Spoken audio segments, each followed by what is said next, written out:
Thank you. About 100 yards. We ready to start? Wherever you are, Chief. All right, we'll call to order the December 3rd meeting of the Select Board. We'll start with Pledge of Allegiance. I pledge allegiance to the flag of the United States of America and to the republic for which it stands, one nation, under God, indivisible, with liberty and justice for all. Okie dokie. Manifests. Make a motion to approve the accounts payable manifest of December 3rd, 2018, and the payroll manifest of December 4th, 2018. Second. All in favor? Yeah.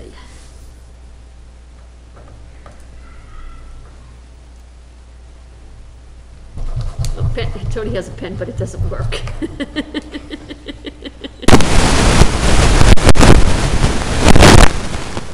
Oh, Got Tony. it off Dawn's desk. No, you did not. Yes, I did. Counter maybe. Throw those puppies away. Thank you. I know what Santa's bringing through.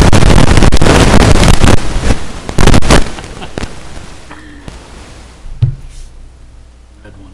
A red one. A red one. It's gotta be red. I'll pick that up. I just didn't see where it went. It bounced back here. It's Oh, like did it? at your feet, practically.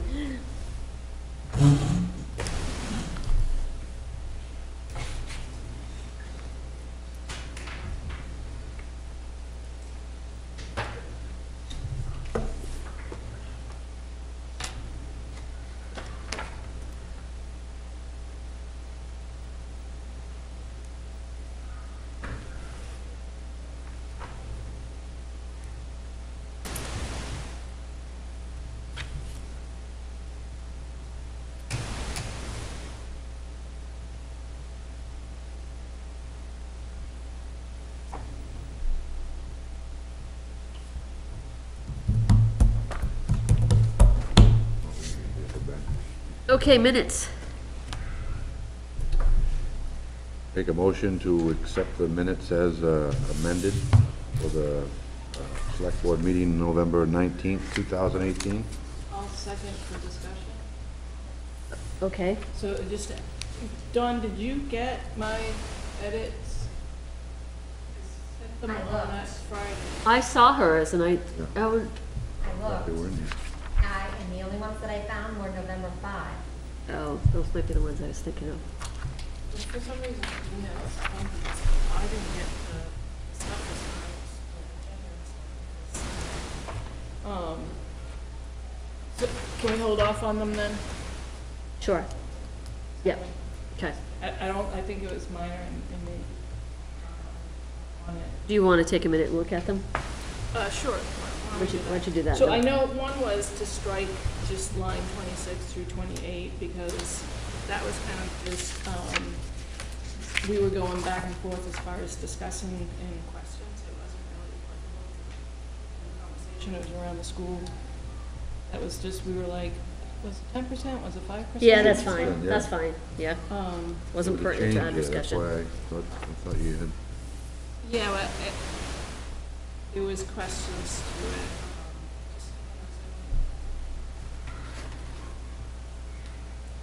The actual percentage was 5.6 based on appropriations.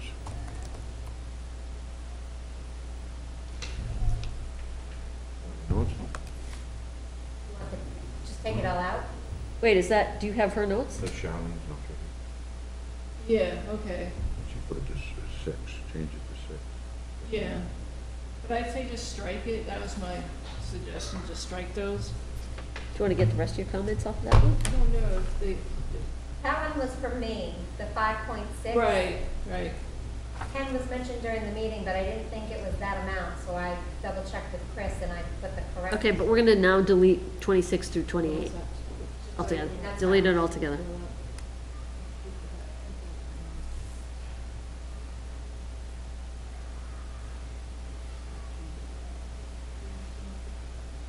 Oh, on line 86, it says this agreement is similar existing agreements already in place with the towns of Londonderry and Hopkinton. They're actually still discussing Hopkinton. So they're not already, I don't think there's agreements in place that work. Town of Londonderry. Yeah, Londonderry's in place, and then it's being discussed in Hopkinton. yeah. Okay.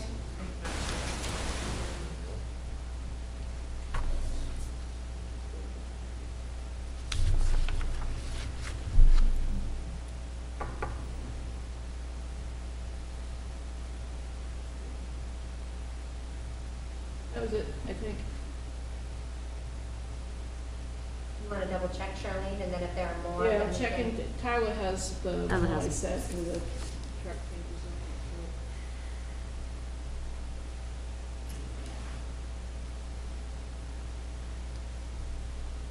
That was it. Okay. So we have a motion and a second, all in favor, As amended? as amended, yep.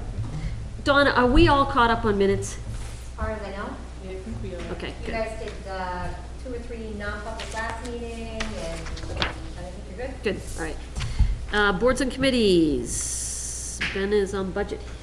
We'll ask him later. I filled in. Oh, you did go, right. Yes, so we reviewed the, school budget, which I think is still in its draft phase. They've got, at least one more draft to go before it's finalized for the ballot. And they're still trimming stuff and it, adjusting stuff, so, Yeah.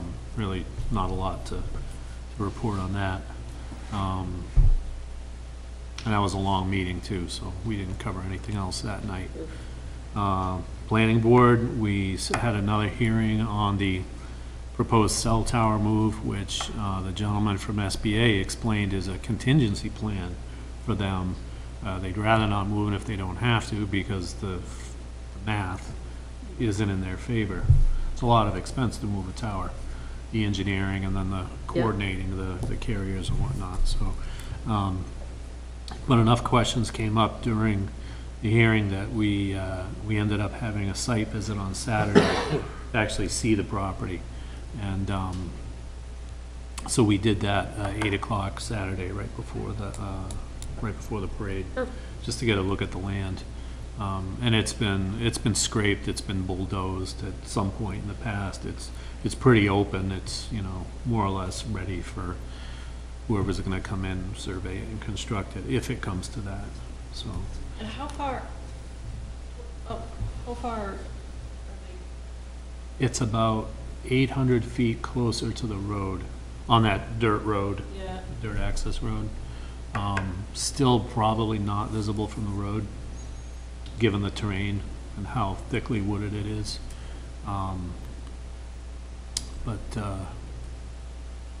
Yeah, I mean, and the elevation is almost identical. So it's not gonna affect the performance of that tower site. So, yeah, no worries there. Again, it's just a big expense for them to move it, should, for whatever reason, the existing property become untenable for them. So, but I did talk to the gentleman from SBA and told him about the proposal that we listened to at our last meeting, and that there's interest there in developing that land, and that would certainly add to its stability. He wasn't aware of that, so I filled him in. And then the only other things we covered after that meeting is we're gonna finalize the items that we're gonna bring forward to the ballot, zoning edits, zoning law edits.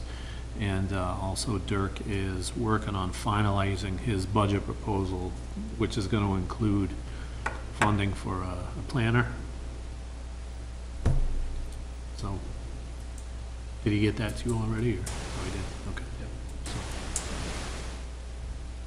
So, 300th? Still doing their thing, yeah. They were in the parade, They're in the parade, handing out Yeah. postcards and, which was good, I thought. yeah. Yeah. And I think they had something in Right. the gym after. Yeah. Craft table or something. Yeah. Okay, good. Chris? Let's see. Parade seems to have gone well. Good turnout. I think we had more people marching than watching, but Yeah, I it's mean, pretty typical. Yeah. I think it's a Well, hoop for from the your kids. perspective, Yeah, I thought Courtney did a great job, and I thought the 300th committee actually did a good job using it as an opportunity to spread their word. I was also extremely impressed with the library handing out books. I thought that was really nice and a really good touch, so, yeah, I thought it was good. good. Let's see. We've got on the warrant for March, we're expecting to have something for mobile data terminals and the police cruisers. You've all taken a look at them. We just had one installed today for the trial. demo, good. Demo period.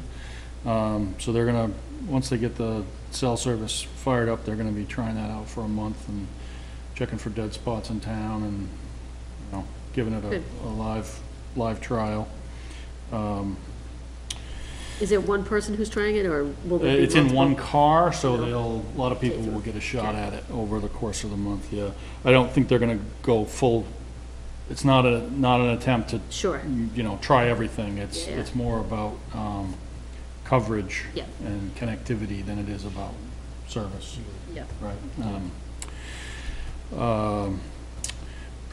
I've got a proposal for a renewal of our solid waste hauling contract from Waste Management, and I'm looking for anybody else that might be interested, so I'll probably be back to you in a couple weeks with that.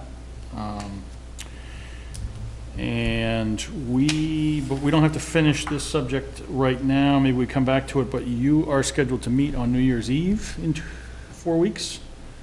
We have a meeting scheduled on the 17th and the 31st. I think we're probably gonna have enough to do between now and the year end that the 17th won't be enough.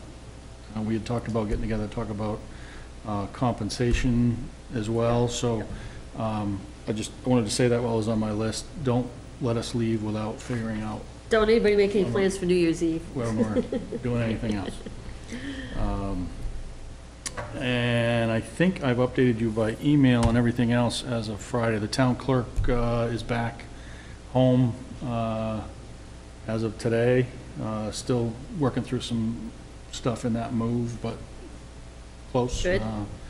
Tax collector, the tax bills are due at the end of this week, so we're gonna, I think, leave him where he is for now. And then he'll be back home. Supervisors of the checklist are back home. Glass will be coming in a couple of weeks. So it'll be finished in a couple of weeks. It looks good. Good. I can show you when we're done if you want to take a peek at it. Yeah. Good. And I think that's it. Any questions for Chris? Okay, budget. All right. Let's see, we really haven't changed anything in the master document, but I did create this. This is in the back of your agenda pile, Yeah. this thing here. I thought this might be a better way to talk about kind of big picture stuff, where we are. I wanted to run through what's on the warrant, Yeah, because they have a tax impact, and then we can talk about kind of the bigger picture things and see what you want us to spend the month working on, really, and how close we are to where you want to be. We go to the budget committee on Thursday with our first draft, okay. but we'll be back there again 2 more times in the process, so Yeah. we don't have to rush through anything for that purpose, but we are obviously in December, so.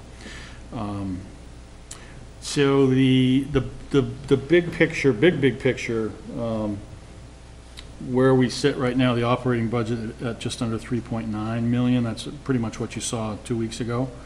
And then below that are the various warrant articles that have an immediate tax impact. Where all those sit right now are highway construction. We typically have something in the neighborhood of 200,000 for a major reconstruction project. What I'm going to suggest, last year we had Cooper Hill. We also had a separate bond proposal for Ledge Farm Road, which didn't pass, didn't get the requisite number of votes. I think Ledge Farm is still our top priority in terms of major projects. We have a full list of major projects, but it was the top priority last year, and that's why we treated it the way we did. It remains the top priority, but it was clear that people wanted to see, well, of those that were at all interested in paving anything, which is not everybody in town, understandably, wanted to see more work done around the engineering of Ledge Farm Road, particularly at the square end of the gravel section there by Poor Farm Road. What I'm going to suggest to you is that we budget and ask for the same $200,000 that we do each year, and do two things: a field engineering survey and kind of a light engineering treatment of that first end by the nasty corner where the pavement ends between Rocky Hill and Poor Farm. That's the hard corner, that's the hill, that's the worst part. That is where, if we're going to have to do any kind of land acquisition or changing the course of the road, the grade of the road, that's where it's most likely going to happen. The stretch, once you get past Poor Farm, is very straight and level and pretty straightforward. So what I'm going to suggest is that we do that first layer of engineering to see what would be necessary to get that first stretch of road up to some standard. There's a name for the standard that escapes me, but pick a standard and say this is what it would take to get the road to that standard. Whether that means acquiring land to straighten the road or, you know, big changes in terrain. Do that in 2019. And of the 200,000, whatever we don't spend on engineering, spend on paving the other end from Epping coming back, which is the busiest part of the road and the less engineered part of the project. That will get us probably half of the paving, you know, something like that. The easier, cheaper part of the actual work. So it would pave the busiest part of the road and the most distant part of the road from all the other work we do, and it would get us in a position for 2020 to say this is what we're going to need to do to finish the road, and use 2020's typical appropriation to finish, hopefully.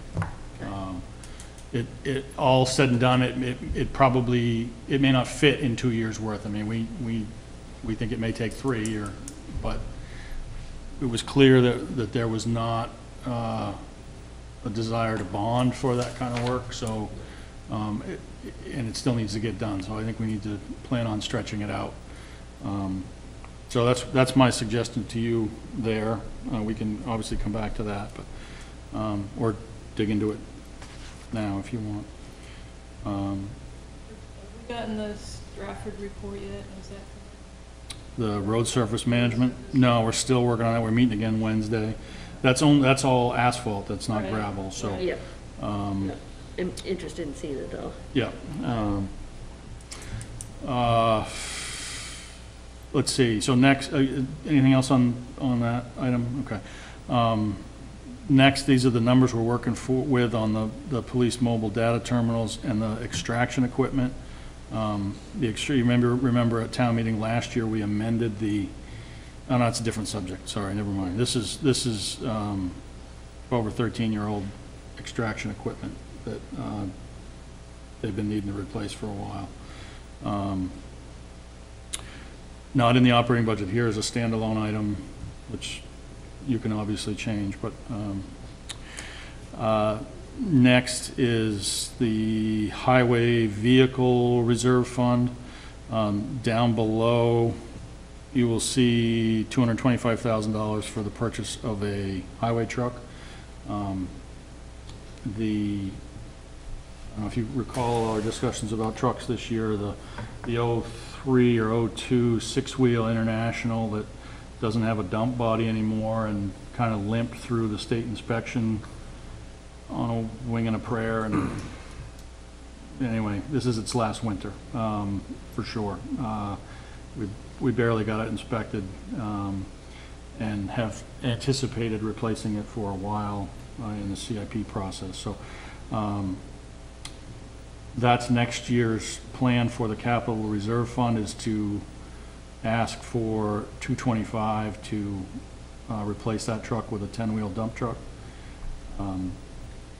So Chris, you have up above, you have Yep. 75,000, 2018, yeah, and 100,000, 2019, and then balance 153K, truck purchase, subtract 225, increase annual by 25. Yep, what does does all that that mean? mean? Yeah. Yep. Today, we have 153. Yep, I'm gonna suggest that we add 100 to that at town meeting, yep, and suggest that we take 225 out of that at town meeting, right? So that would basically, empty it or come close to emptying it. We have mapped out, Ben and Jack and I sat down last week and mapped out the future of all our vehicles. And it's clear with a grader and a loader coming up in the next 4 years, maybe 5. We're not even close to having the funds in reserve that we need to maintain the fleet that we have. okay, By doing all we did a whole lot of work to the one truck that got damaged this year. We probably bought a few years in doing that, so we built that into the plan even. We don't see a path to funding all replacement of all the vehicles with the capital reserve fund at the level we're at, given their ages. And we talked a lot about pulling back, and I've always talked about pulling back on the size of the fleet, the number of dump trucks that we have, and given what we got for responses on our plowing RFP this year, which was nothing, it scared us into saying, okay, we're going to need to maintain the 4th truck for the foreseeable future, because we have to have 4 heavy trucks in the fleet for any mid-sized storm anyway. And if we pulled the fleet back to 3, we would be in desperate straits to find a contracted heavy truck, a 6 or more likely a 10-wheel truck. We just didn't feel comfortable gambling on being able to find that contracted truck in this environment. It's getting nothing, losing one heavy truck this year in the contract side of things. so, back on those numbers there, so we've So got that would- 153, you wanna put 100 in, that gives us 250, but we're taking 225 out, so that's gonna leave, 25, 25. 28, yeah. and you're saying increase annual by 25, where it has been Has been 75. 75. Okay, can you Suggesting- just make those notes clearer, Yeah. please? Yeah, well, this is not for town meeting purposes. No, I This understand, is- but even for us. Yeah, so we're gonna need to increase the pace of Yeah. saving. That's where we're at. And Okay. 100 may not be enough. We may be talking about lease purchasing stuff for the operating budget. But it's clear that we're well short of where we need to be, given the Okay. age of the fleet. Fire vehicle capital reserve fund. This is the one we amended last year to allow for the breathing apparatus to be purchased from this fund as well. And this is, 2019 is the year that that breathing apparatus has to come out of service. That's 150,000. So if we start today with 128, we add what we added last year, which is 120, and then take out 150, we would be at, what was that? 110 or something like Yeah. that going forward. This has historically been at 100, and it was amended on the floor to 120 last year with the change in purpose. the next expected purchase from that fund is a replacement truck in 4 years, which in the CIP is Quint, or, you know, that's where that's modeled, when the tank, when the next truck ages out, so,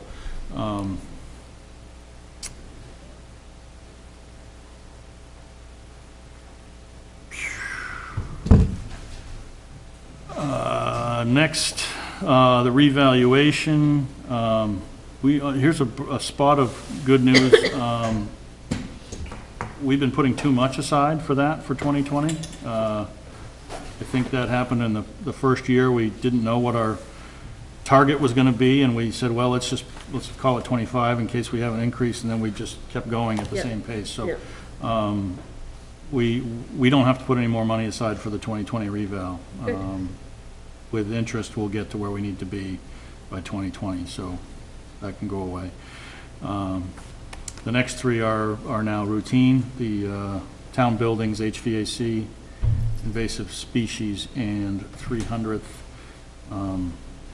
There you see what those have been the same for a few years anyway, on those numbers, and you see the balances there.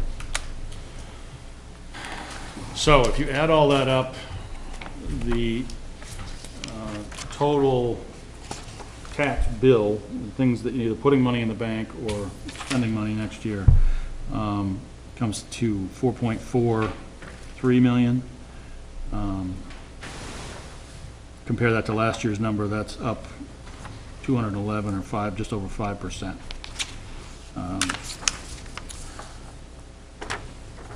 Assuming that would be a little rich for your blood, I have compiled a list of the things that we have in the budget that are more controllable, a little bit more optional. You know, at least a place to start, talking about how to move that number down if you wish. And I think we've touched on almost all of them, so we don't need to spend time on me reading you that list if you don't want to. And if you flip the page over, you see the rest of it. Ben, did you see where we are? We're on a one-pager that looks like that. Yeah. So the kitchen remodel, landscaping work here, the highway furnace. We had talked a little bit about the highway furnace last time, and I got started on the geothermal and that kind of, you know, we'd wanted to look at that more, and I'm thinking that we might want to hold off on that one in particular right off the top, because of a few factors. If we want to seriously look at geothermal, we have to talk about a well, and we don't have a well at the highway garage. That's been on the wish list, so I think that may be worth pausing for, and we also don't know what other work we want to do in the garage, if we're going to need to build an office there, or we're going to need to, you know, rearrange what little space we do have there. I don't think we can figure that out between now and town meeting effectively. So I think I'm going to suggest that we pull that out for now. We'll suffer through with another year of the waste oil furnace. It's, we can always get it running again. It's just keep the guys warm, but not ready for a long-term solution. The planning board got back to us with a number that is very close to the number that I plugged in for the thing that you had. What that looks like, whether it's a contract for a couple of tasks that the planning board has on their radar. You interrupt me at any time. They have master plan work they want to do and zoning ordinance work they want to do. We need some ongoing staff support for the boards. Whatever shape that takes, I don't know yet. But the total number is, we've both guessed, given what we think that work is. You think that's enough? I think in the budget it carries it more like 30 when you look at a couple lines put together. And I'm hoping to talk to the chairman this week about, you know, how that shapes up, if it's a job or if it's a contract or if it's both. You know, we haven't hired anything like that in a long time, so we don't really know what that market's like, but, let's see. You've seen everything else on this list.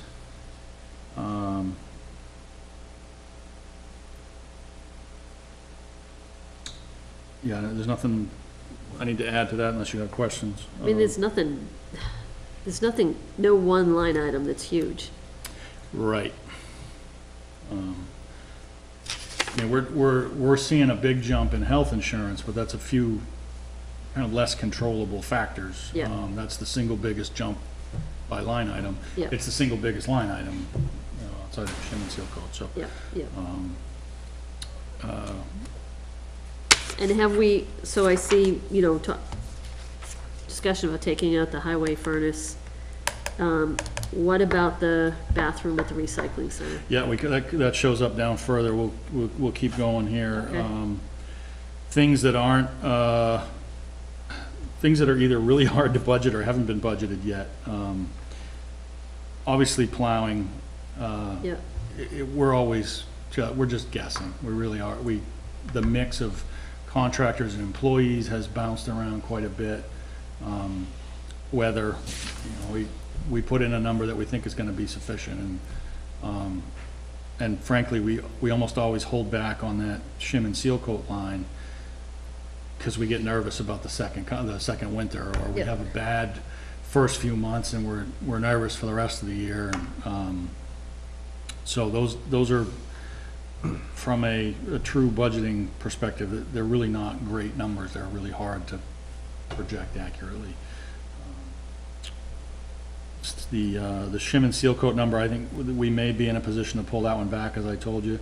You can always pull it back and defer more and do less. We have historically not spent the full budgeted amount, often because we're just being timid about the full year. Fuel, obviously, we don't know where that's gonna be, but we've budgeted there is a increases. number plugged in here for that, though. For fuel? Yeah. Yep, yeah, we bumped it up a little bit because the market is higher. That's very weather dependent and bounces around quite a bit. Public Works Director position, we have a number in there. We had one this year, we didn't use it. We still have other compensation conversations to have. The recycling center bathroom. Assessing, we're still sorting out. I just got surprised by a bill from our assessing company for some of the work that I had thought was gonna be free, so, I gotta sort that out yet. Okay. And what we can do to, you know, shuffle workloads around amongst the people we have. It's, you know, we've dropped a full-time position, but most of the work hasn't gone away, so we're still figuring out how to juggle all that. You got a late request for a plow on the Bobcat at the recycling center. It's just in the wish list. So those are the harder things that you either haven't seen before yet, or they're harder numbers to pin down. And then, here's the 2018. It looks like we're gonna finish with, we always finish with a surplus because we have to, you can't go over. Right. As of today, I think our surplus is gonna be something in the neighborhood of 200 to 250,000, on that $3.4 million budget, $3.7 million budget. So that's like 6% or something like that. Driven by a whole lot of things, but the biggest ticket items are the shim and seal coat budget, the Public Works Director position we didn't fill, and the planner position that we budgeted and didn't fill. So, Yeah.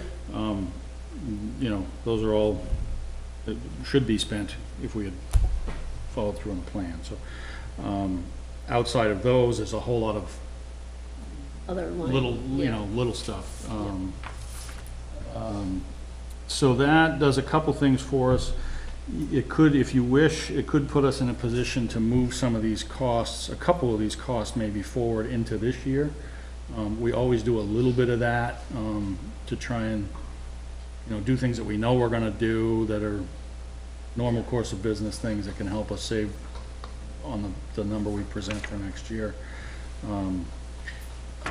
The other thing that you might consider is funding something at town meeting from fund balance instead of through taxation. We're gonna add, this surplus will go into the fund balance. We don't have a lot of fund balance to play with, as you just went through at Yep. rate setting. But you have that at your disposal, that option of saying, we need this, but we don't need to raise taxes for it this year, we can take it out of the bank. That is most easily done with those warrant articles up Yep. above. That's the cleanest way to do that, Yep. say. Yep. Can we look at maybe, looking at some things that would have the greatest impact on staff? And I know they're little things, but like the recycling center bathroom, the Bobcat plow, if it's gonna make it easier for them, the library watering system, the kitchen here. I mean, those are all things that could have an impact on, the employees in one way or another, even if it's just satisfaction of the environment that they're in. So, it's just one thought that I had. Yeah, I would add in more. Yeah, exactly. Yeah.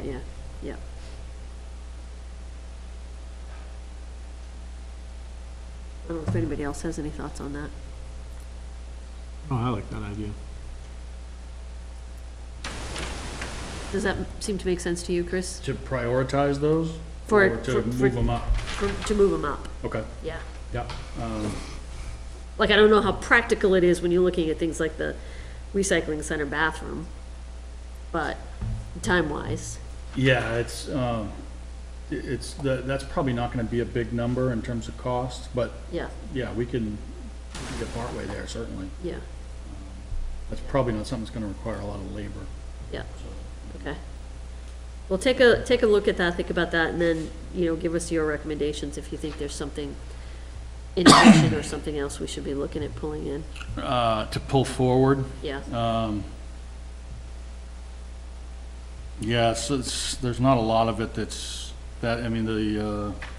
you mention the library water system? Yep. We might, there's nothing else that really impacts the employees. The things that would be easier to pull forward from a legal perspective are the cemetery fencing. If that's something that you want to keep working on, that's something we could contract probably now and encumber into next year. And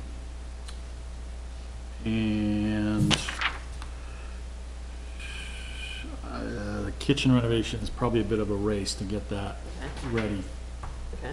but maybe. Because of the need to encumber the funds and the way you encumber the funds. Yeah, if you have to encumber the funds, you have to have contracted, to have Got it. in a contract. Yep, yep, yep. And this is that's a big enough job that isn't shovel-ready, for lack of a better term. Yeah, yeah. It might be a little bogus, we Yeah. could gin something up, but to run a good contract with But selection and all repainting the frame on the Mac. that. Can't take it out of service to do that right now. Oh, right, okay. All right, well, give us your recommendations. Okay. There's always a lot of smaller things, PC purchases and that kind of thing, those are smaller ticket, they add up eventually, but, Yeah, yeah. maybe, some of the uniform and, I don't think we have any big weapons needs next year, but, some of those kind of things we can find 2s and 3s in the thousands there. Okay. Any questions for Chris? Anything else, Chris, you want to? Do you want, where do you want to end up? Do you have a sense of that, or are you, you want to wait until you get a fuller picture? Does anybody have initial reactions?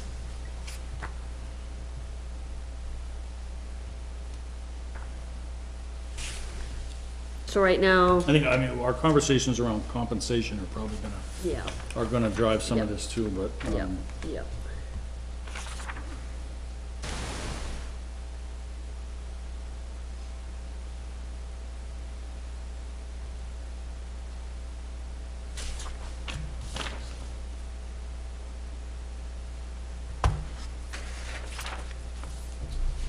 All right, your next step, Chris, is to firm up some of these numbers. We're gonna have a technology discussion, we're gonna have a overall compensation discussion. Yep, Those- so those I'll things. go to the budget committee on Thursday and say, this is where we are, Yep, but yep. All right, everybody good? we talked trucks briefly just before you got here, sorry. But, Sorry I'm late, I had an Okay. appointment that ran a little late. That's all right. okay, All right. technology, you said you just wanted to talk about it, and you didn't tell me exactly what you wanted to know, so I gave you kind of the overview of where we sit, where our strengths and weaknesses are. Where is that? So that came by email. Okay. On Friday with your weekly pile.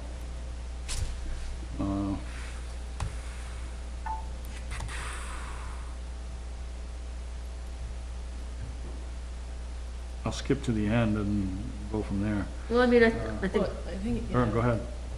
well, I think that the key, it seems like, is the town office and getting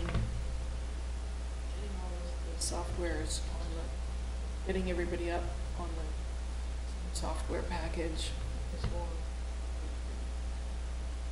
But why don't you? Yeah, that's the number one short-term desire.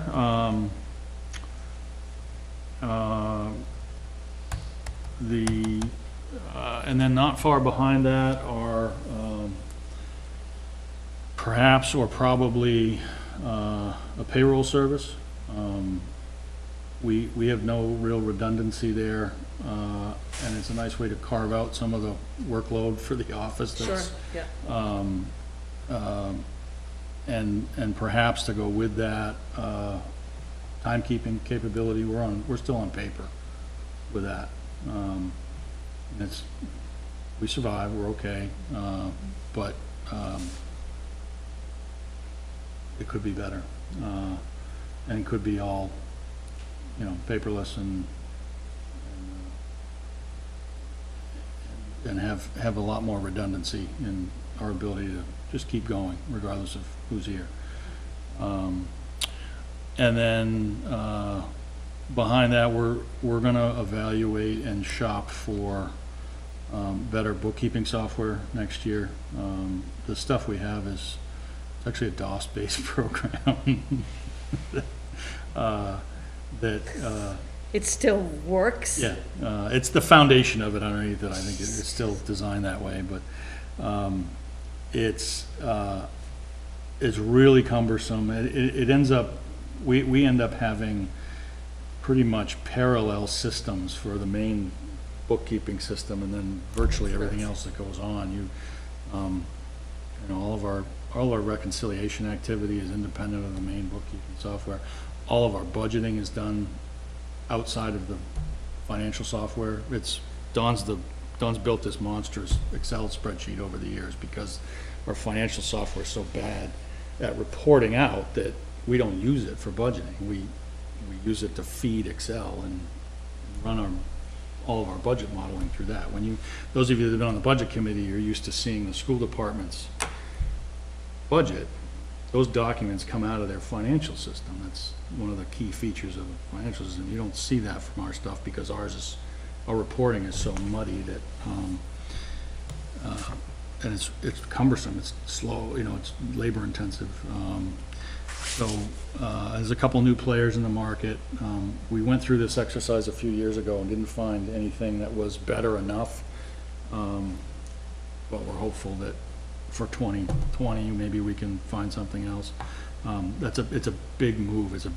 The school district's going through it right now. The SEU is going through it right now. It's a challenge. It's a big number. It's a tough year of transition. But so those are the big short-term pieces from and those are all software. They're actually not hardware. Software over time is becoming a bigger chunk of the cost, and the hardware's gotten cheaper. So we depend on the software more. The software is more capable than it's ever been, and the hardware is getting cheaper. So more and more of our IT thinking is about software than hardware. From a hardware point of view, we've got to catch up on some PC replacements, but that's not that challenging these days. It's not that expensive for what we use them for. If we add people, we're gonna need to add some PCs or notebooks in a few places. And so that's the short term. That's the 1 to 2 year priority list that I have. Longer term, the longer term desire is to get out of doing things on paper wherever we can. A lot of our software, you know, it's a real mix of what's capable of doing things or supports that kind of paperless work better than others. We're really tied to a few vendors with our software. We've got a lot invested in, you know, our assessing, our tax collection, our, you know, those are, we're into those for a while, so we're kind of dependent on those vendors for those key functions. So that paperless dream is still a little further down the road than we'd like it to be, but I think Office 365 will help a little bit with that. Not a ton, but a little bit. Certainly amongst us, it will.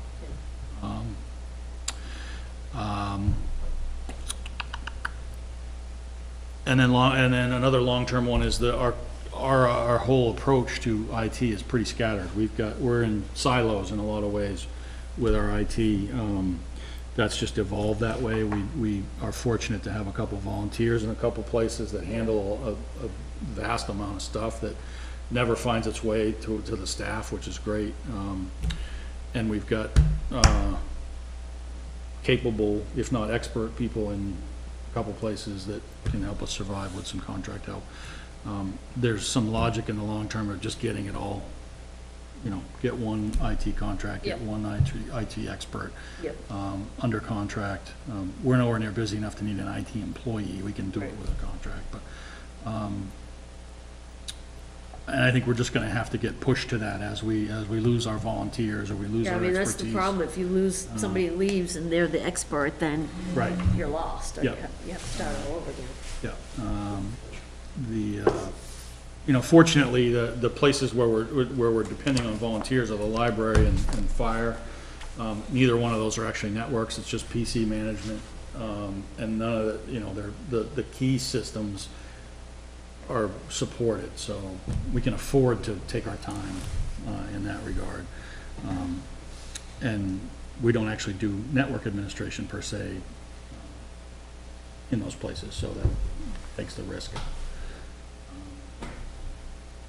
But long term, we should have a more global approach. I think we're pretty thrifty. We do a decent job of stretching the life out on equipment. We're getting caught up in PD, but we've got PCs from 2012 at this point. But you can get away with that now, in that, you know, those are enough to do for some of the functions that we have. Those have been enough. You know, they start to bog down over time, and you know, you're biting your tongue here. There's not a lot of money to be saved by centralizing things more. So we'll do it as we have to, but there's no great rush. And as hopefully more of our vendors move things to the cloud, we can do even less of that here. They've been, in some cases, pretty slow. That's one of the things we'd love to get to with our finance package, is to be able to do that in multiple places, have the data elsewhere. Right. You know, we don't have to think about backing it up and everything. Any questions for Chris on this? Tony, any comments? No, we're definitely moving on the right track as far as Office 365 goes. It's well documented that standardization saves money, you know, in hardware as well as software. But it's more of a long game. Like you said, there's not a lot of money to be saved immediately by, you know, investing in centralizing the support or, you know, standardizing all of your equipment this year. That's not gonna happen, but it's more of a long-term strategy. There are some other things we could look at, as far as, storage, particularly with respect to the server, because like, all your storage is on that server, right? We've got off-site backup, Is that contracted? subscription-based. Right. Yeah. And how much is that a year? Sure, it's one of the, typical retail Like a carburetor jungle or disk or something like that. Yeah, it's Yeah, jungle yeah, disk, yeah, yeah. yeah. It's entry-level stuff. Right. And hard to, if we have an event, it's gonna be it's gonna be a challenge. It'll be there, but it'll be a lot of work to get it back, and it'll take a lot of time. Right. And that was a conscious decision of, all right, we'll do it on the cheap, and know it's there, and then if we have to suffer through it, we will when the time comes, but, there are faster and better ways to do that. There are. Yeah. There's, one of the ideas I was looking at was getting a matched pair of storage appliances, right? Not servers. These are just network attached storage devices. Have one here, have one at the fire station, and all town data is mutually mirrored to both, so that way we've got redundant storage in town facilities that we're not paying for. These things have a 7 to 10 year lifespan, so it may actually work out to be cheaper per year than what we're paying for that subscription service. So chew on the numbers on that one to know for certain, but it's it's a practical technique, and it would, and the size, the storage volume that goes in these things all depends on what size of hard drives you choose to put in them. And, they're replaceable, they're expandable. So it could give us the benefit, in a sense, they can almost act as cloud storage devices in and of themselves. So it would open up some possibilities for us, not just in terms of data backups and storage, but accessibility. Like if you have to work home from a day, you could just get it all your stuff right through your browser. Yeah, So we don't have that capability now. Right. Yeah. And it's inexpensive. So they're connected through some kind of a cloud application? No, they would simply plug into the network here, and you activate what's called a dynamic DNS client, and then it's simply a web address you go to that connects you to the appliance directly through your browser. So. And so on the reciprocal and the fire department, Right, that's what I was thinking, like, because these things can synchronize with each other, so if we had one in Okay. town hall and one at the fire station, everything here in the building that is put on that appliance here would be synchronized down to the fire station automatically, like live. The moment it touches it, it's synced over to the fire station, and likewise, everything the fire station, like they're paying for, what's the name, Firehouse Cloud, is it? They could simply put all their data on their appliance. What's the network that it's going through? Regular internet connection, Okay. so. Okay. Good, well, this is helpful to me, Chris, and I think it's a good narrative that can help us as we're progressing with the budget. Good view. You guys have any questions? Good. All right, solar proposal. Okay, we left off 2 weeks ago with a letter of intent proposal from Granite Apollo. And I'm working through your comments on that and collecting information from other towns and things.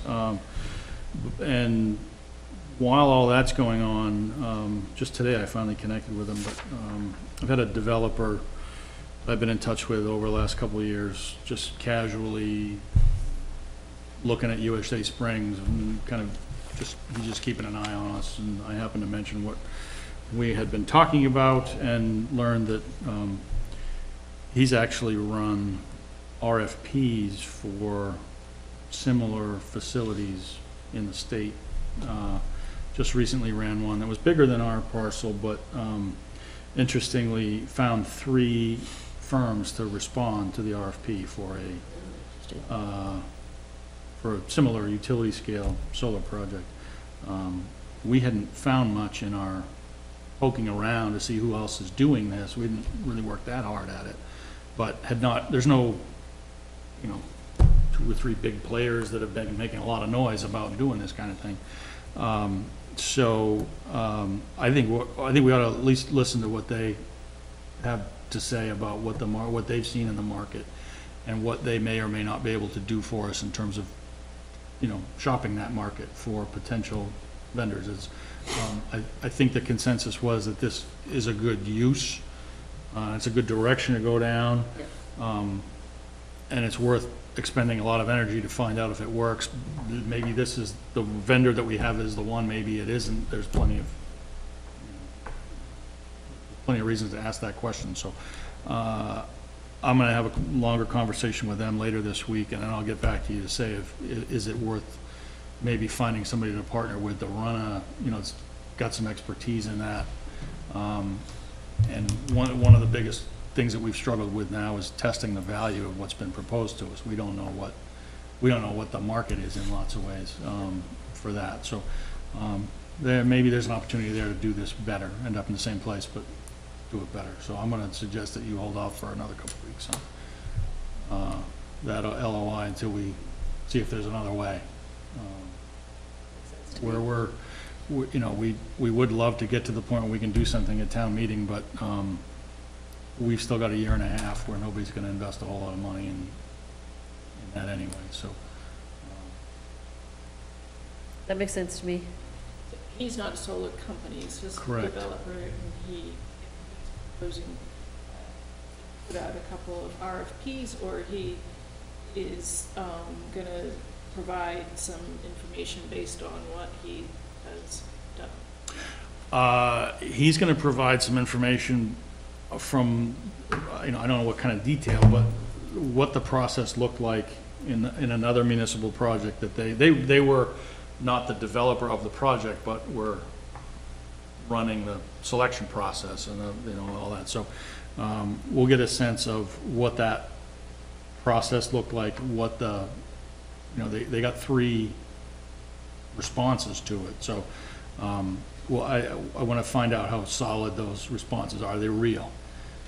It's easy to throw an RFP in, but is it real money behind it? Those kind of questions. And what other value would they bring to us that we don't have in-house, or Yeah. they're going to want a piece of it. Yeah. So, but what does that do for us? I don't know the answer to any of those things, but those are the kind of questions I'd walk in with.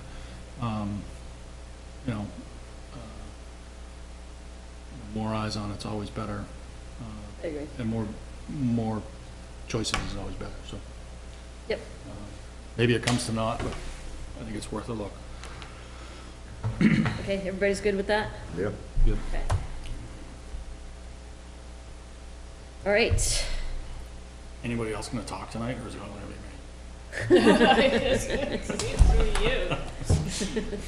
you. You've got the most to say there, buddy.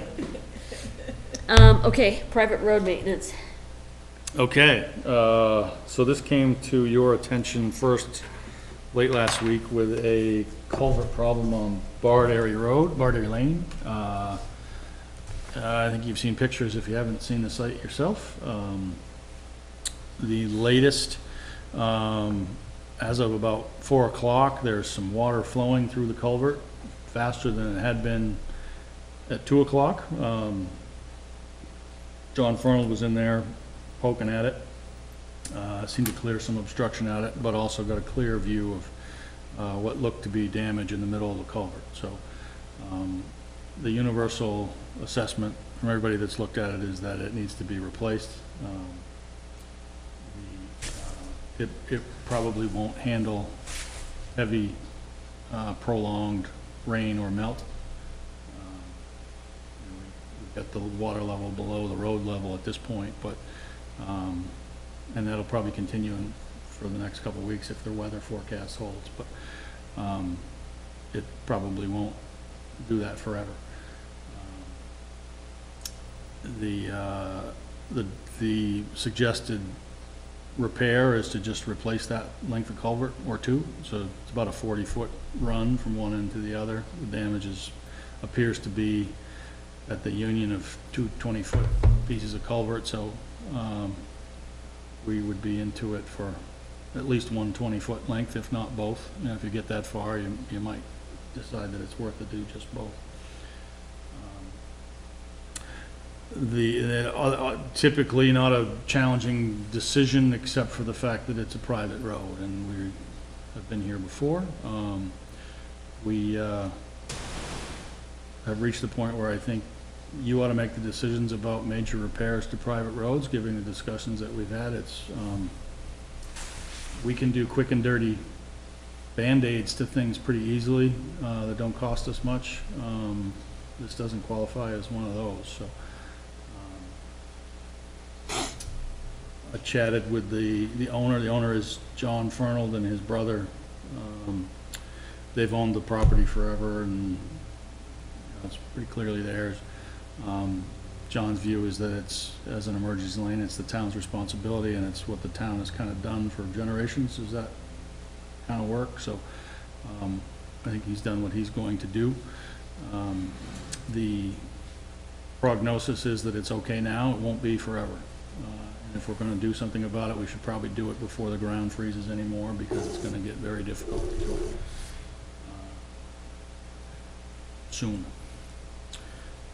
It is the one-way in and out of Barderry Lane, as it is with most of these. If we'd had rain, heavy rain this week, it probably would have washed the road out. I'm not an engineer, but the way it was running over the road at 2 o'clock this afternoon, I think probably wouldn't have held up very well. What else can I tell you? So when you say it's okay for now, what do you think that time period is? I'm not an engineer. I don't want to give you a number. I mean, it's going to be weather dictated, and I'd love to be able to tell you that, but I would be doing you a disservice if I told you I knew how long it was going to last. How about cost? Probably similar to what we did on Mindle 6 or 8 weeks ago. It's probably $6,000. $6K. We were in the middle of a rental of an excavator at that point, so we had it, we had it on hand already. This would be an incremental cost there. We'd rent it for a week and tackle a couple other things while we had it. So it's depending on how much pipe, how much pipe you actually decide to replace once you get into it, and how much fill you put over the top of it, 6 to 10-ish.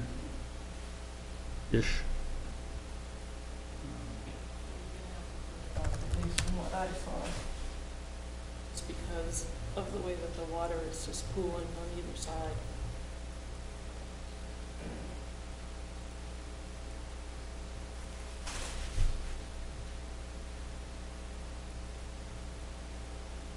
Nobody has anything to say?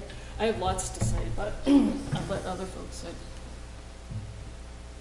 I think the law's pretty clear. Private roads, or the maintenance on private roads, is the responsibility of the landowner.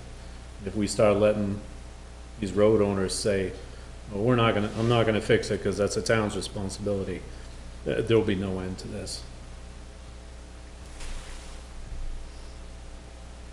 Okay, on the flip side, I feel that we don't have a clear policy yet. And so, I don't know that I think that it's entirely fair to just stop midstream without having a policy, without giving people fair warning. Well, yeah, I mean, right now, it's at the stage where it's still a maintenance issue. It's not like a major catastrophe like Mendel Road was, right? The road is still passable. For now. And for now, yeah. And if the road owner, honored his responsibility to take care of it, then it wouldn't be an issue. I mean, we don't need a policy where the law is clear. You know, and the emergency lane statute does not obligate the town to any maintenance. It simply unties our hands to act when we need to. But this isn't a situation where we need to. Well, There's no compelling emergency today, tonight, this week. It's still a maintenance level issue. yeah, but we don't know how long that's true for. Well, that would put the impetus on the landowner to take care of it before it becomes an emergency. It's still a landowner responsibility. So it's a shift in behavior by the town. I understand the law, and we all agreed we were going to talk about that and, you know, determine our course of action moving forward. I don't believe it's fair to all of a sudden say, nope, we know that's an issue, but we're not doing that anymore. We're out of that business, without giving people fair warning. Fair warning for what? That there's a change in the way that the town's gonna be doing things. But we haven't been doing it properly to begin with. I mean, if we continue doing this, if that continues to be the reason that we spend tax dollars to the benefit of private interests, where's our out? How do we get out of that? There's no out, I still think it's not fair. because we can logically talk ourselves into it every single time. It's true, unless we have a document and we share with everybody this is the go forward course of action. That's my opinion.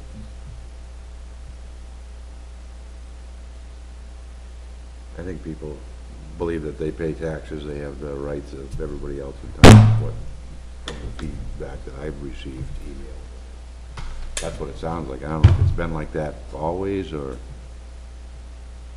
but that's what it sounds to me like. Some of the correspondence I got was saying, hey, I don't know why they won't fix it. They've done it before and in different places. I mean, Certainly some misguided expectations out there. No, I don't think that's a fair statement, Tony. I don't think that's a fair statement, because what people are, the perspective that the people are looking at it from is what the town has always done. And folks on these roads believed that when we went through the process of those roads being declared an emergency lane, that then cleared the town to take care of those issues. Right, but So- that's the mistaken assumption. That's not that's not the people's fault. That's not their fault. The town has continued to do all that, so to say that they're mistaken makes it sound like, you know, they're idiots or ignorant. That's not. Well, they are ignorant of the true nature of the law, but what the law says the town can and cannot do, what we But should is and should that- not That's do. not their fault. That they didn't read the law for themselves? Talking about human nature. No, granted. But I have a question for the board. So when Mindle, is that the name of it? Yeah. Mindle, when that came up, the vote and the statements made was, this will be the last time. This will be the only time. In fact, I think the motion was made that this would be the only time. That we weren't gonna set a precedence. And we weren't gonna set a precedent. I don't recall the wording of the motion. I know that we agreed that we were going to address that, and we needed to discuss it in the bigger context of what we were gonna do. We haven't scheduled that yet, which I said to Chris, we do need to schedule that, but.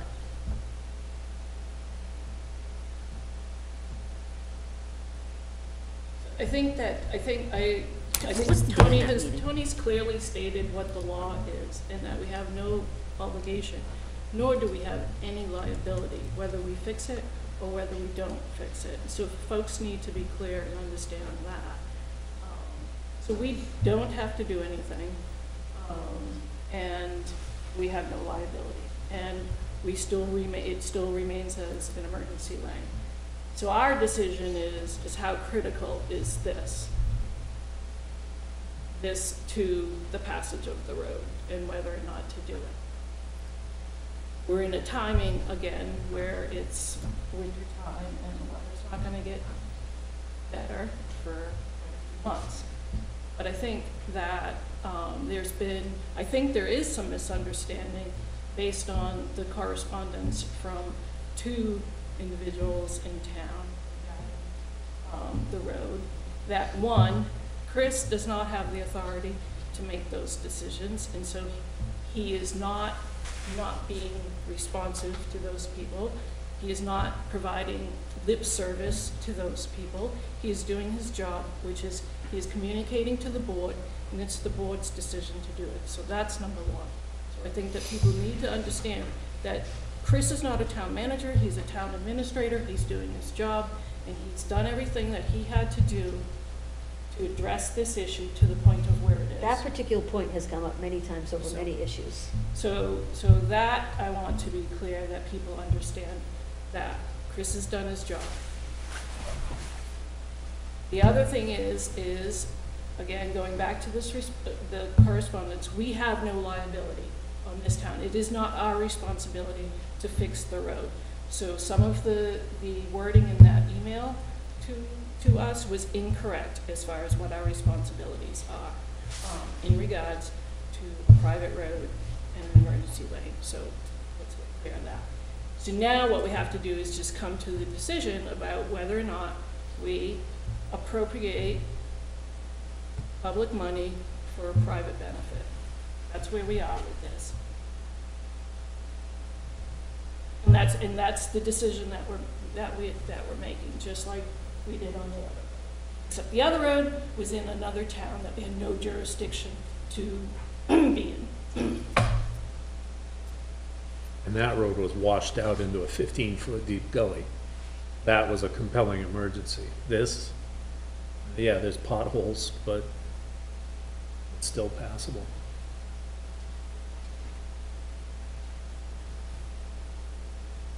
We're not gonna repair the road, then why are we plowing it too then?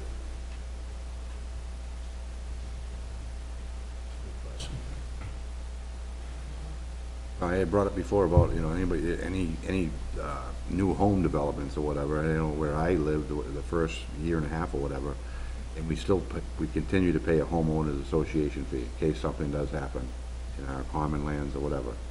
I don't understand why some of the different areas of town that they don't do that. I don't know. Yeah, I mean, Because they feel they can put it off on the town. There's some private roads that are classified as emergency lanes that there's an association that's maintaining sections of the road. I mean, we had the incident with Strawberry Lane, that they didn't show up to the meeting and had to go another year with, That's what we were paying for our own plowing and everything. I mean, When you moved in though, when that was built, that was clearly defined in the terms. Yeah. Then, right? This is a different situation because you've well, I got know that. I'm saying, but years if of it's- practice.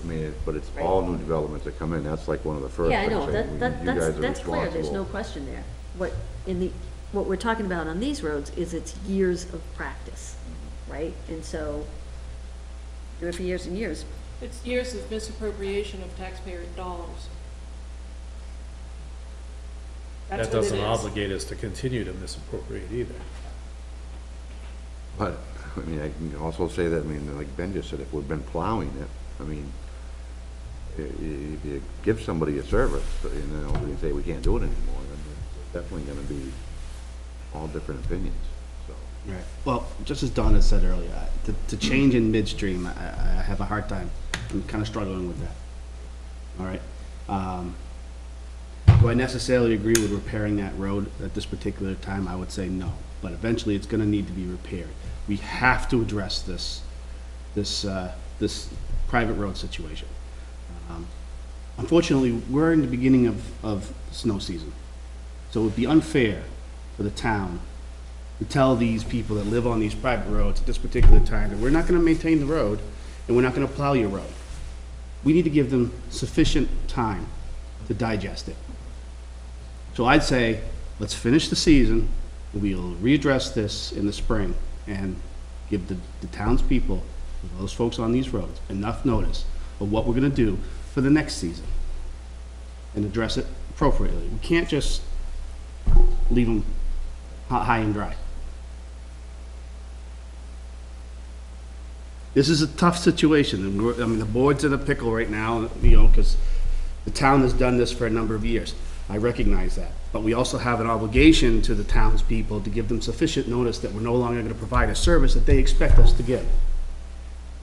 Well, the immediate question for us isn't about plowing, right? So But it's we're all not tied gonna- in together. Right, but our question right now isn't about whether or not we're gonna plow this road, right? And that, I agree, that, at the onset of winter, that wouldn't be a good thing to just suddenly say, we're not plowing emergency lanes anymore. That I agree with. But the actual road maintenance itself, okay, that falls on the landowner, period. And it's not a matter of, townspeople, it's the road owner. And the road owner is choosing not to fix it because he believes it's a town responsibility. Okay, that's what I don't want us to give into. I don't think the town should be strong-armed into paying for maintenance on private roads because. What is the likelihood of this property owner to fix it? It's my understanding he's not going to, right? Yeah, that's what he told me today, yeah. But the conflict there is between those property owners on that road But those to enforce their easement rights that they got from that landowner when they got their properties. property owners are not going to see it that way. They're going to see it It as doesn't matter how he sees it. the town, they're going to see the town as responsible. It's a fact of law. And a fact of law is that the town is not liable and is not obligated to take care of someone's private road. You know? I hear. I completely get where you're coming from, I do. But I just, it's a slippery slope. If we keep, every time it comes up, if we keep saying, well, we'll do this one, and then we'll do that one, and then we'll do this next one, we have no out. We'll never get out of this. Well, I think we do. I think to Ben's point, as I said, and he agreed, it's not fair to change midstream, right, or in the middle, but without giving people fair warning. I think, obviously, I'm in favor of fixing this. I think that what we need to do is come up, look at everything in totality, the maintenance, the plowing, and come up with our definitive statement that says effective X date, we will not be doing this anymore. And, here are some options for the people who are on these private roads. Figure out who owns it, see if that's a course. We know that there are some other options out there, like betterment easements and village districts and that kind of stuff. I think we should feel obligated to give people some guidance on how to move forward, not just go, you're on your own.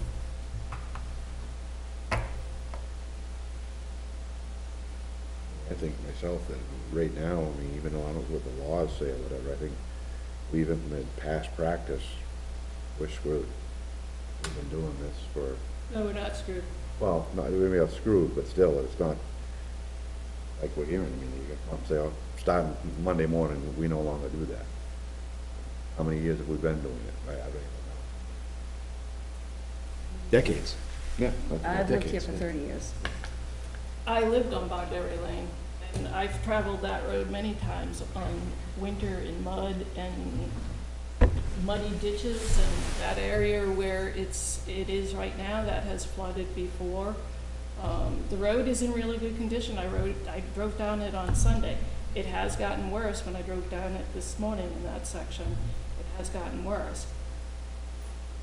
I agree that we can't pull the plug at this point. So I came in here with the intention that we need to fix it, but I want to just be really, really clear that we do not have to fix it. And I want people to know that we do not have to fix it, and we have no liability if we don't fix it. And that's the law. And so we will have to make a motion to, the motion will be to, appropriate the money to fix it.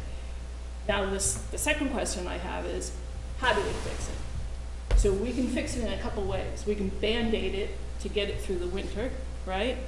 Or we can fix it, pull the whole thing out, bring in more gravel, level it out, whatever, do, you know, That whole section of the road has to be raised to do it right. well, the way it's flooded right now, so how do we do it? That's the question that I have, is to what extent do we fix it, if we fix it? I mean, is this something we should have like a special meeting on? I mean, anybody that lives on a private road, we should have some sort of, I don't know, educational session or something saying, you know, not, this has to come to an end, I guess. I mean, Well, I think first we need to have the meeting that we haven't had yet. We need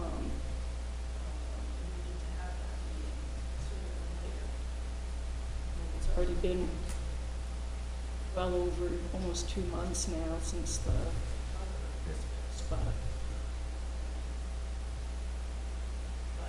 But yes, at some point, we do have to do that, because there is an education issue, Yeah, right? yeah.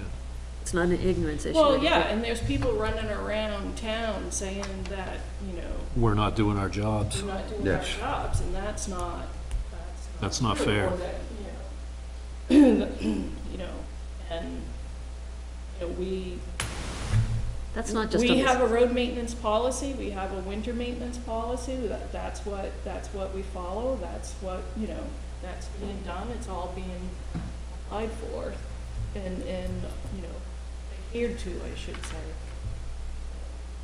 So, All right, so what are the options for fixing?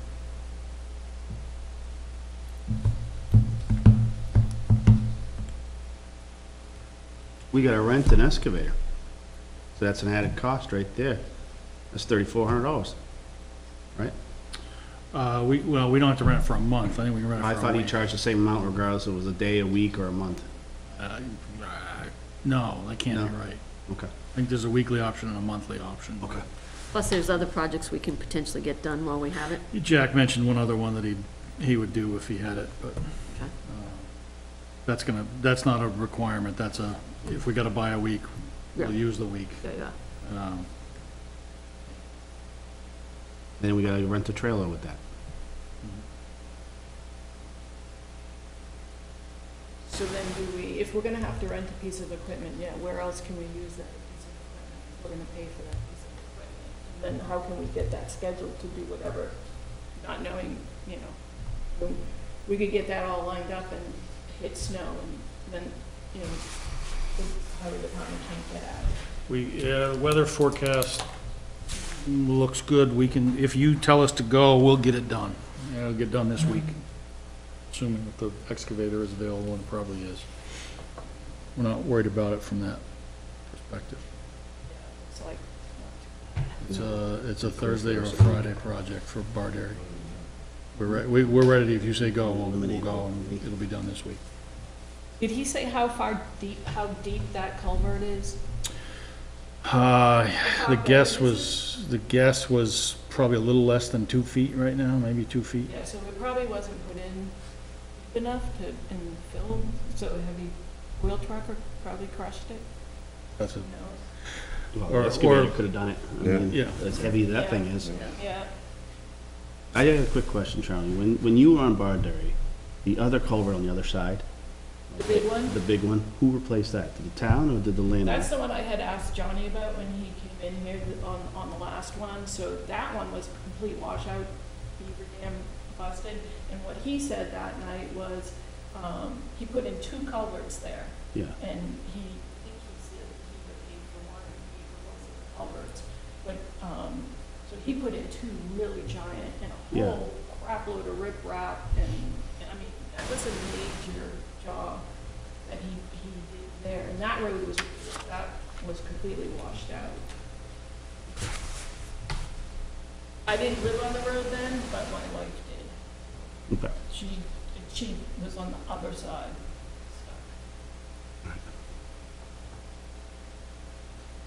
Was there a question in there for me? You were looking at me like you... No, okay. No, I'm sorry. No. So I think the question on the table was what would need to be done? Are there different degrees of work that can be done? Is there a Band-Aid? Is there a full do-it-right I don't know. approach?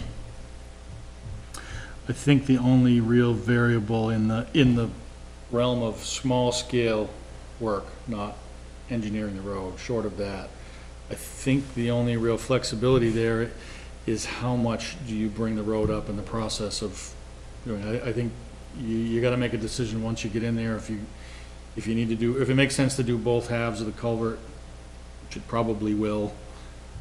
I think we may have a metal and plastic combination in there. Thought it was concrete, looked like concrete on one end, no? It's, I think it's half and half. It's, you know, the big cost is the equipment and the mobilization. The cost of the pipe itself is not, you know, it's. It's not bad, it's the. So, if you're in there, just, you know, do it well enough that we're not back there in the spring. I think, again, I'm no engineer, bringing the road up a little, since you've been discussing what we've typically done in a situation like this at this time of year,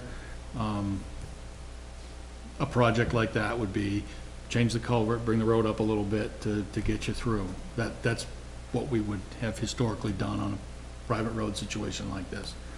I think that's a fair way, Yeah. As compared to, say, something that we just did on Barry Road, where we brought in a lot of material, Town Road, brought in a lot of material, did a lot of shoulder work, and a lot of drainage work, just to give you a recent sampling of. Mindel was change the pipe, cover it up, and bring it up a little bit. Barry was, those are kind of two different treatments, from the non-engineer.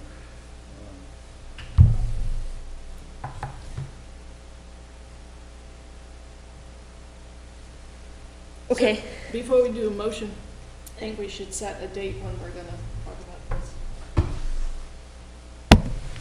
Workshop or whatever it be. I think a workshop's probably a good idea if we can fit that in. Does that work? Yeah, whatever you want. I mean, you say workshop, that's not really a legal term. You just mean sit around a table and, if it's a meeting, it's a meeting. If it isn't, you can take different levels of What minutes. side of this? Separate? Yeah, separate time and space Yeah, and, specific brain focus. yeah. This just for us, the board, you mean, or? Well, any meeting is public. Yeah. I think, Tyler, I think it would be an initial meeting for us to get our To plan on. heads wrapped around it collectively. And then I agree with you 100%, before this board makes any final decisions, that we have to have at least one, if not a series of discussions with the public about it, where the public's invited. Private road. Yeah. Well, I mean, frankly, anybody. Yeah, Anybody. anybody. Anybody. I mean, it's what it's gonna be Yeah. about. We should probably make it a goal that All right. by the end of this winter season, Oh, totally, that we are ready to go, totally. ready to, I agree 100%. Okay, so, Chris, do you want to try to work independently with the board to find a workshop date? Yeah, we said we wanted to do a compensation discussion too. Yeah.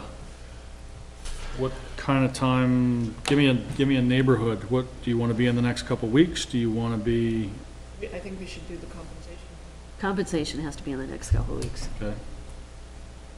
without a doubt. I mean, I don't know if you guys can look at calendars. Is there generally a day or time, day of week or time that's good for you guys? Evenings work best for me. Evenings are best, okay. yeah, same here. Okay, are there any evenings that are out, like Wednesday evenings out for me? Yeah, Wednesdays are planning board meetings, Yeah. although they're Thursday is, scattered. Budget. Thursday's budget, Wednesday's planning, so, do you have any, Monday, Tuesday. Charlene? Well, I'm just you're looking at December? Yeah, Yeah, well, the compensation one's gotta be in December. Monday or Tuesday. Okay, Most of my Tuesdays are open, so, except Christmas. hey, we're gonna be here New Year's Eve, we might And as New well be Year's, here Christmas. Do you wanna shoot for the 11th, Tuesday the 11th for the compensation discussion? Works for me. Everyone? Hang on.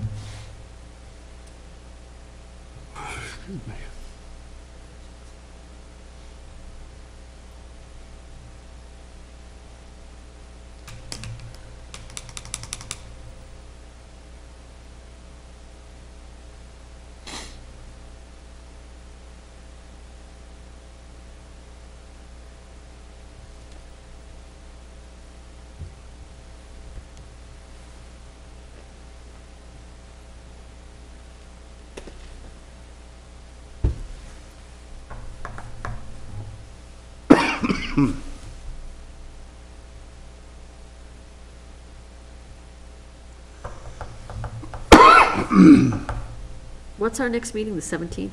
Yeah. 11th works. Okay, so 11th is the compensation. Time of evening? 6:30, I mean, is that too late? I can do 6 if you guys can do. I could probably make 6 work. Can you make Yeah, 6, I think Tony? so. Okay, Yeah. all right, let's do 6 PM. So it'll be the 17th, let's talk about the meeting on the 31st.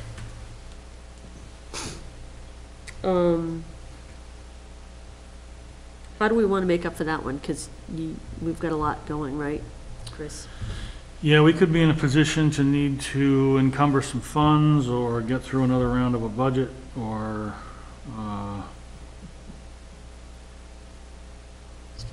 Then our next one wouldn't be until the 14th. yeah. Is the 7th? If we're gonna need some, I mean, 7th is fine, but we might need something before year end, so I don't know if everybody's even here Christmas week, but, I am. I am. I could do Thursday that week. Budget day, isn't it? It's not a budget day. Barring any last minute scheduling, but budget, then you can do it on the 22nd. Okay. so we don't have to commit to it, but if we pencil in the evening of the 27th for something, or you can do the roads the 27th if you are all gonna be here. Budget committee, what time did they meet? 6:30? Okay. So we'll just hold that. If we don't have any town business to do, I can just tell you, you don't need to come, or you can do road stuff that night or Yeah, whatever. yeah, or, well, Just hold the date for yeah, workshop. okay, let's or hold the budget date, meeting. okay, Is that Yep. yeah, that's fine. not flexible enough or too flexible? No, that works. Okay. At what time are we saying? 6:30 or 6:30? Well, if we said 6, and there was a budget committee meeting at 6:30, we would have a half hour. I wouldn't expect they're gonna add a meeting right after Christmas, are they? You doubt it? They typically push the 20th versus the 27th. Okay, all right, that's good So then. I think you should be okay. So 6:30, 27th, tentative. Okay, and that will be town business and/or road discussion, first road discussion. Okay.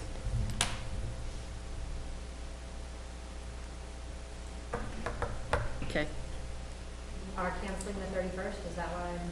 Yes. Happy New Year.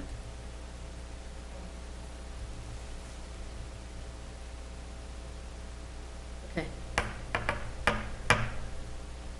Do we have a motion? Or is there Do we any? need a motion? I would certainly like one, otherwise I'm going off making a decision that I shouldn't be. This is for the, Barter Lane. should we try to go back and speak to the property owner again where he's already made a commitment to the other culvert that was repaired? Maybe meet us halfway?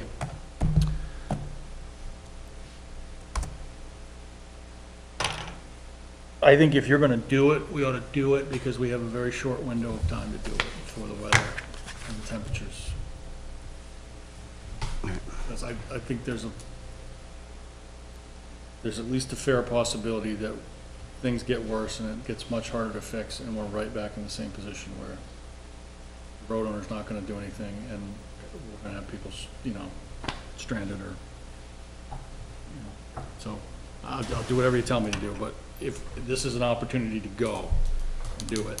We know we have a window right now, so if you wanna do it, I think it would be best to just tell us to go do it.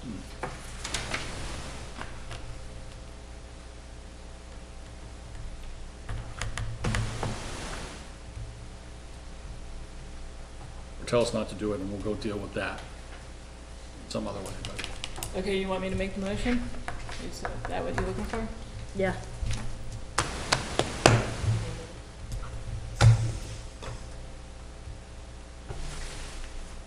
Yeah, I want to set expectations about that workshop on the 27th. I don't think we're going to come up with all answers. I think we're going to come up It's gonna with, be a multiple meeting one. yeah, I think we're probably could come out of that with more questions than answers, but, yeah. Level set that. Ugh.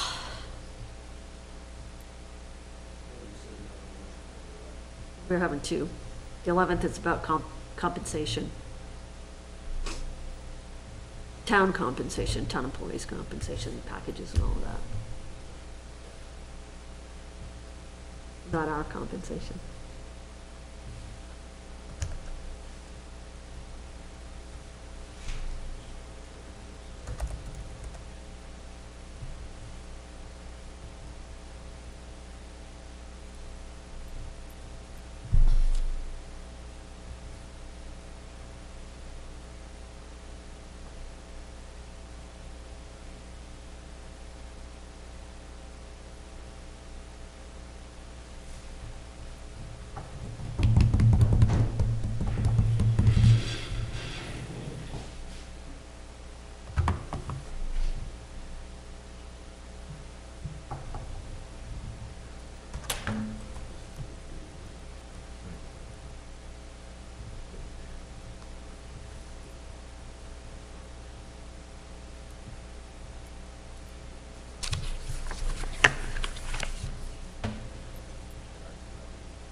Yeah, but not this one. Okay. All right, I just wanted to get the wording before I started to try to say it. So I make a motion to expend money to repair a culvert on Barberry Lane, a private road designated as emergency lane. Again? Sorry. I'm sorry. What's the matter? It sounds like there should be some more in there. It sounds like there should be. Yeah. Let me find an ending.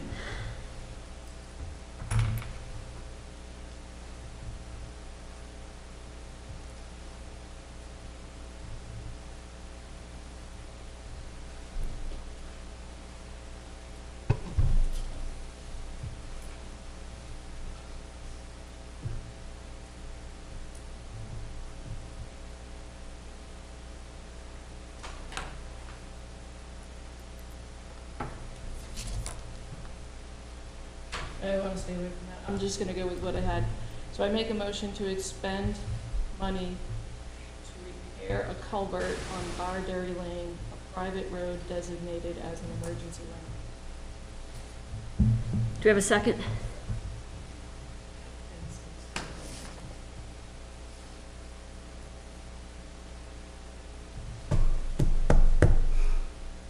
All eyes on me, huh? Anybody can second. Why do we call it emergency maintenance? Since it is maintenance that's been lacking here. Yeah, I'm not sure I like the way it's worded. Okay. Give me a second. Want to use my computer so you don't have to keep rewriting it. You're gonna run out of paper.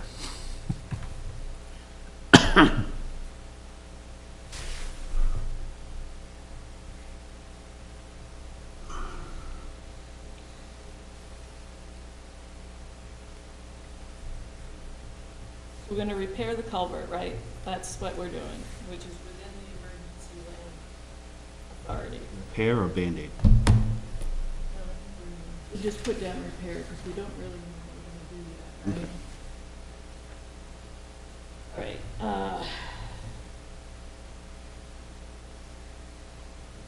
that's all I got, folks. That's all I I mean, got. what's the objection to add it to the current form? Well, like we did with Mendy Way, I mean, you know, but then anyway, we're gonna have this meeting, and we're gonna talk about the private roads and all that stuff. I just wanna make sure that everybody's aware that, you know, here we go, we're setting a precedence now by repairing another culvert. But at the same time too, you know, we can't leave them high and dry in the midst of the beginning of this winter season, so,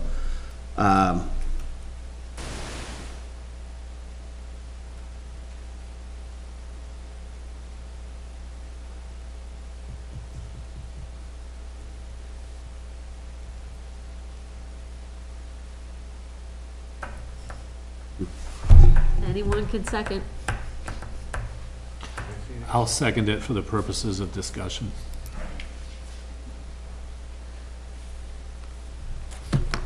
I guess, what do we need that's missing? how do we word, Mendy Way? I think we capped a dollar amount.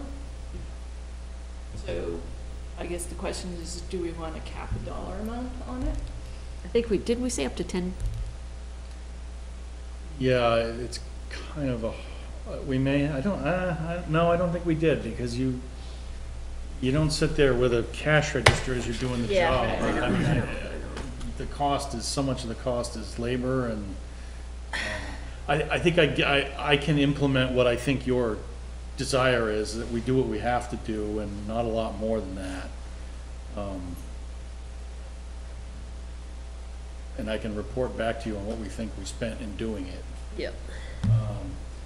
What was the Mendy Way? About 7,000 7,000 was all said and done. With the rental and all that, do you think it's gonna be, well, no, it's not as involved as Mendy Way, so it could theoretically be less? Pretty similar to Mindle. It's, Yeah, the culvert's not as big. Yeah, we're not starting off with the degree of destruction that we saw on Mendel Road, but it's still the same yeah, work. but if it's, Same effort. but if it's a 3-inch bigger culvert, that's gonna drive the price more than, or, you know, an extra 10 feet of culvert, that's gonna change things.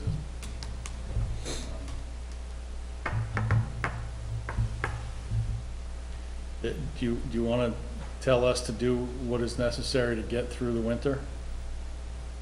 And maintain passability of the road, and is that what that's your objective, or? Well, then we could be Perform running into repairs this. suitable to maintain passability of the road for the winter season. I don't know, I just think we're splitting hairs.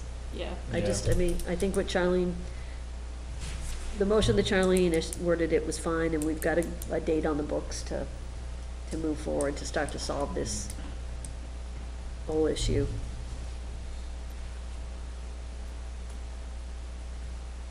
All right, Right? All in favor of the motion as read? Did we get a second? Yeah, he did. Oh, Yep. Discussion. Yep. All right. Keep us informed, Chris. Will do. All right. Anything else? I have nothing else. All right, so we'll meet again on the 17th. I do have one thing, Chris. Just as we were talking here, I went out to the website to see if I could bring up the minutes that had the exact wording for the last time. And as I look at a number of the boards and committees, they are woefully out of date in terms of currency of minutes. Is there a reason for that? No, no good reason. Okay. No, I will poke those. Can we, all of them? Hours, budget, planning? All right. But you just had there, a bunch of theirs approved this past Thursday. Yeah, but we're August. Okay, I'll take a motion to adjourn. no, we're not doing I'm sorry, what? non-public? No, we don't have any tonight, Okay. that I'm aware of. Adjourn? Second. All in favor? aye, aye. Right.